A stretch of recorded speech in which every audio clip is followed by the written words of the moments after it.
you step inside a new car and you just breathe in, you get this really intoxicating smell that people refer to as new car smell.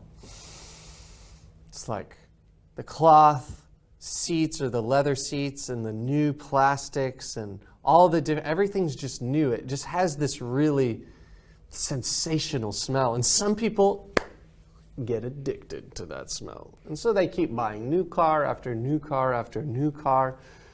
But that can be a really, really expensive habit. Luckily for folks like this, there's an alternative that is slightly less expensive. It's called leasing a car. Now, when you lease a car, you can get a brand new vehicle every 3 years. It's typically the term that you get. And so you pay the car dealership a monthly fee for leasing the vehicle. It's like sort of like you're renting that vehicle for a really long period of time. And then you return to them that vehicle, and if it's in good shape, then you can lease another brand new car. And so instead of buying new car after new car after new car, if you're really obsessed with that new car smell, you can lease a vehicle. Let's take a look at some details down here. Yes, you're going to pay a monthly fee.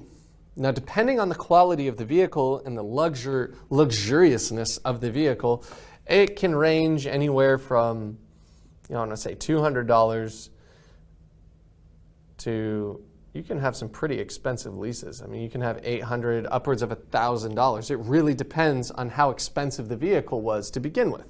If you had a pretty affordable vehicle that you were leasing out, it would be on the lower end. If you had a very luxurious SUV that was very expensive, like close to $100,000 to buy, then you're going to be paying a much higher leasing fee. It can even go higher than this, but typically people would just buy the car in that case. Typically, it's the 36-month lease. So you can't get a new car every year. Like, dealerships are not going to give you 12-month leases typically. You're going to only find 36-month leases. So you're going to have to deal with that older car smell for a little while before you get your new car 3 years later. Here's some of the costs associated with this. A $2,500 deposit is common. To get your name on the title so that you can register the car costs $300.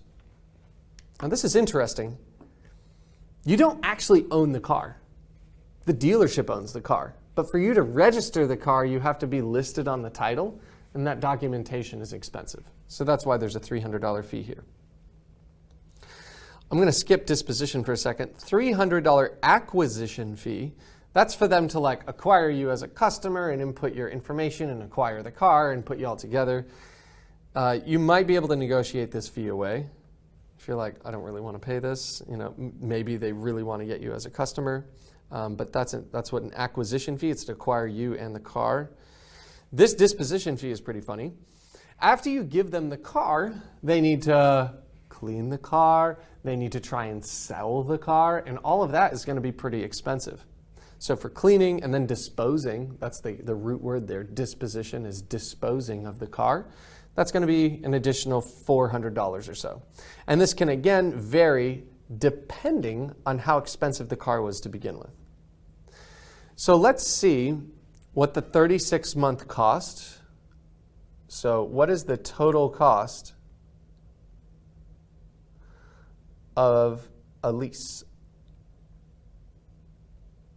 Okay, so what we are going to need to do is take a look at what $200 to $800 range. Like, should we go affordable or luxury or right in the middle?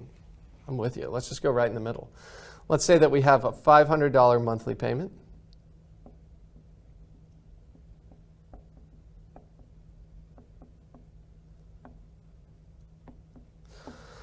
Over 36 months. We pay the deposit, we pay the registration and title fee, the disposition fee, and the acquisition fee. So we pay all of these fees together. So the first thing we're going to want to do is multiply this by the 36 months in which we have to pay it. So multiply this by 36. We say to ourselves, ugh, that's tough. Let's try and use some mental math skills. So instead of doing 36, let's just do 30, right? So 30 times 5 is 150 with 2 zeros after it. 150 with 2 zeros after it. All right, so that's $15,000. And then we got to do the 6. So what's 6 times 500? 6 times 500 is 3,000. All right, so 30 with 2 zeros after it. So then, get this out, $18,000 in monthly payments, plus a $2,500 deposit, plus a $300, $400, and $300 set of fees, which adds up to $1,000. So add all these puppies together, 18, 2, and 1 makes $21,000 with an additional $500. So there you have it. Over 3 years, for the privilege of leasing a brand new vehicle, mid-tier vehicle, like not super luxurious, but not affordable, right there in the middle, would be about $21,500. That would be your 3-year all-in cost. What is the annual cost of that? Divide by 3. Well, good thing 7, in 21 you can break that into 3 groups of 7. So this is about-ish $7,000 per year to lease this vehicle. So you have to say to yourself, is it worth it? Because at the end, you're going to have nothing. You're literally going to drive this car back into the dealership 36 months later and have nothing. Like, you don't own the vehicle. The contract is over. So you have to say, is it better to spend $7,000 per year in a new vehicle that then gets slightly older and then get a new vehicle after that, or own a vehicle for a longer period of time? It is significantly cheaper to own a vehicle for a longer period of time. But if you are truly addicted to that new car smell, I hear you. Maybe leasing is for you. Have a great day.